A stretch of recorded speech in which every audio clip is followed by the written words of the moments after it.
அஸ்மத்குருசமாரம்பாம் யதிசேகரமத்யமாம் லக்ஷ்மீவல்லபபர்யந்தாம் வந்தே குருபரம்பராம். ஆழ்வார்கள் வாழி அருளிச் செயல் வாழி தாழ்வாதுமில் குறவர்தாம் வாழி.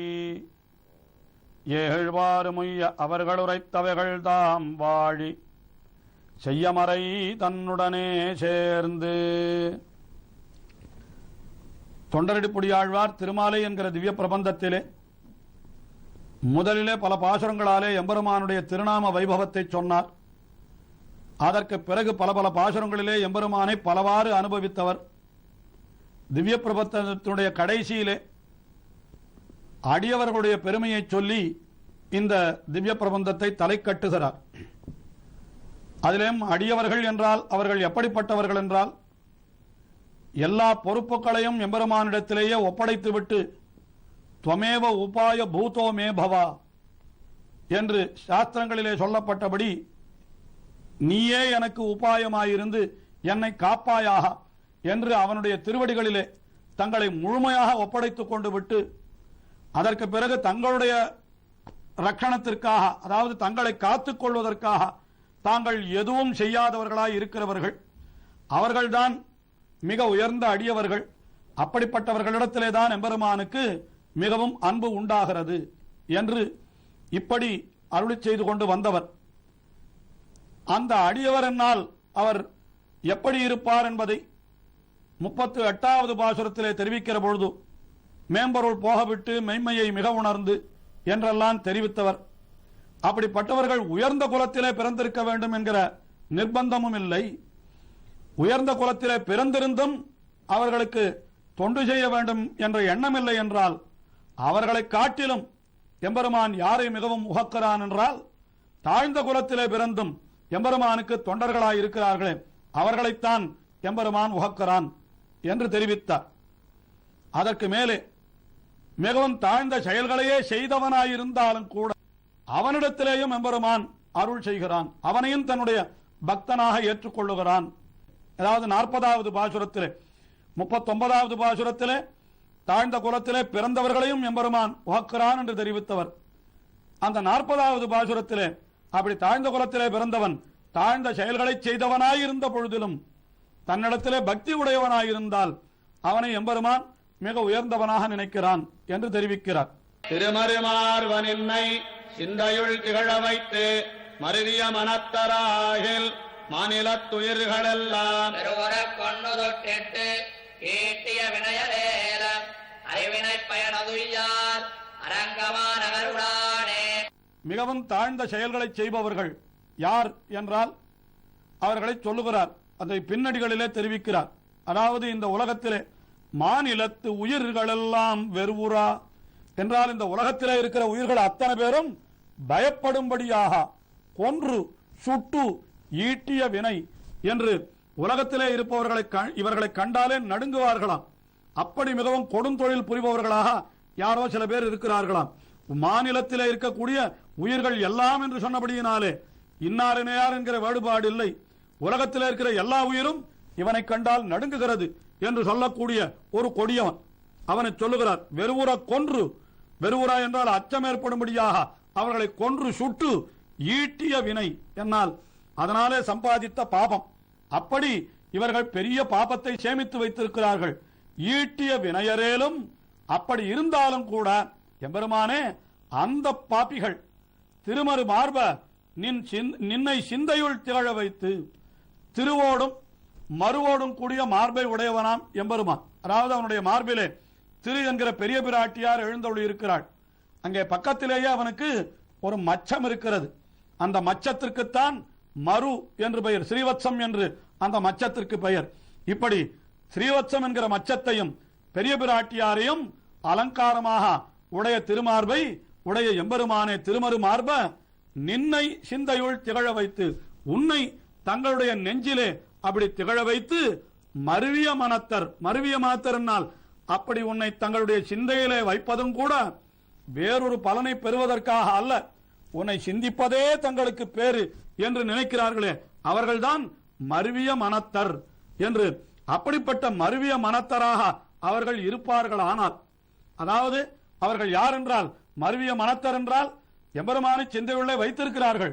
ஆனால் இதற்கு முன்னர் அவர்கள் எப்படி இருந்தார்கள் என்றால் மாநிலத்து உயிர்களெல்லாம் வெறுவுற கொன்று சுட்டு இட்டு ஈட்டிய வினையர் என்று சொல்லும்படியாக அநேகமாயிரம் பாப்பங்களை செய்து உலகத்தவர்களெல்லாம் ஹிம்சிப்பதையே தொழிலாக கொண்டு அப்படி பாப்பத்தை செய்தவர்களாய் இருந்தாலும் கூட உன்னை நெஞ்சுக்குள்ளே வைத்திருப்பார்களானால் அவர்கள் அருவினை பயன் அது உய்யார். அவர்கள் செய்த பாப்பத்தினுடைய பலன்களை அவர்கள் அனுபவிக்க வேண்டியதே இல்லை. ஏனென்றால் அவர்கள் உன்னை தங்களுடைய நெஞ்சிலே கொண்டிருக்கிறார்கள் அல்லவா. ஆகினாலே அவர்களுடைய பாப்பங்கள் அத்தனையும் பொறுக்கு உன்னாலே மன்னிக்கப்பட்டு விடுகின்றன. ஆகினாலே அவர்கள் அந்த பாபத்தை அனுபவிக்க வேண்டியதில்லை என்று கீழ்ப்பாசுரத்திலே, அதாவது முதலிலே அடியவர்கள் என்று சொன்னார் 38வது பாசுரத்திலே. 39வது பாசுரத்திலே அந்த அடியவர்கள் தாழ்குலத்திலே பிறந்தவர்களாய் இருந்தாலும் அவர்கள் உயர்ந்தவர்கள் என்று சொன்னார். 3வது பாசுரத்திலே அடுத்தபடியாக என்ன சொல்லுகிறார்? அப்படி தாழ்குலத்திலே பிறந்ததோடு மட்டுமல்லாமல் தாழ்ந்த செயல்களை செய்பவர்களாக அவர்கள் முன்னர் இருந்திருந்தார்களே ஆகிலும் அவர்கள் அடியவர்களாகில் மிக உயர்ந்தவர்கள் என்று இந்த 40வது பாசுரத்திலே தெரிவித்தவர். மேலே 41வது பாசுரத்திலேயும் இதே போன்ற கருத்தைத்தான் தெரிவிக்கிறார்கள். என்ன தெரிவிக்கிறார் என்றால் அவர்கள் மிகவும் ஊனமாயின செய்யும் ஊனக்காரகர்கள் என்றால் தாங்கள் செய்வது மட்டுமல்லாமல் பிரத்தியாரையும் கொண்டு ரொம்ப தீய செயல்களை செய்யும்படி செய்கிறார்களாம். அப்படிப்பட்டவர்களும் கூட மிக உயர்ந்தவர்கள் என்று அடுத்த பாசுரத்திலே தெரிவிக்கிறார். வானுளார் அறியலாக வானவா என்பராகில் தேனுளான் துளவமாலை சென்னியா என்பராகில் ஊனமாயினவள் செய்யும் ஊனகாரர்களேலம் போனகம் செய்த சேனம் தருவரேல் புனிதமண்ணே. எம்பெருமானை முதலிலே என்ன தெரிவிக்கிறார்? வானுளார் அறியலாக வானவா என்பராகில்.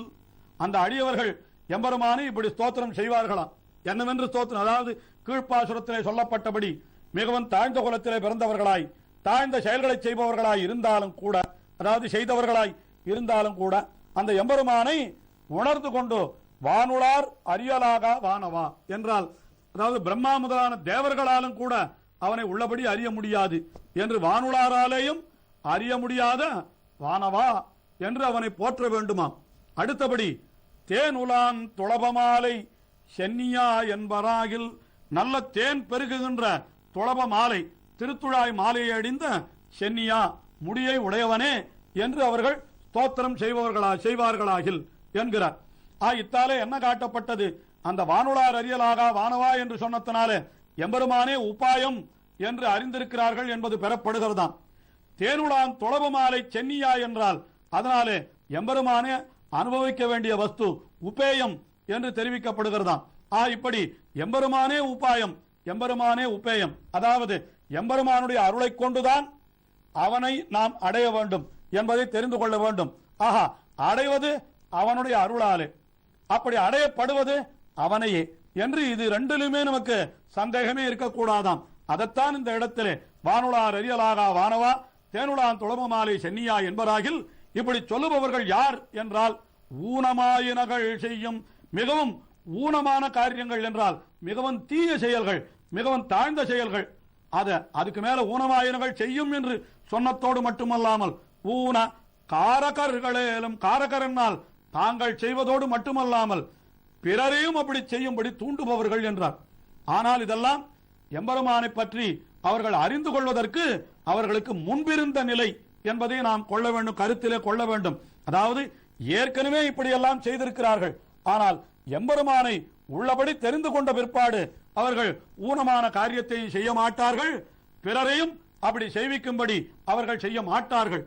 ஏதோ அவர்களுடைய பிறவி பயனாக எம்பெருமானை அறிந்து கொள்வதற்கு முன்னாலே அவர்கள் இப்படிப்பட்ட நிலையிலே இருந்திருக்கிறார்கள்.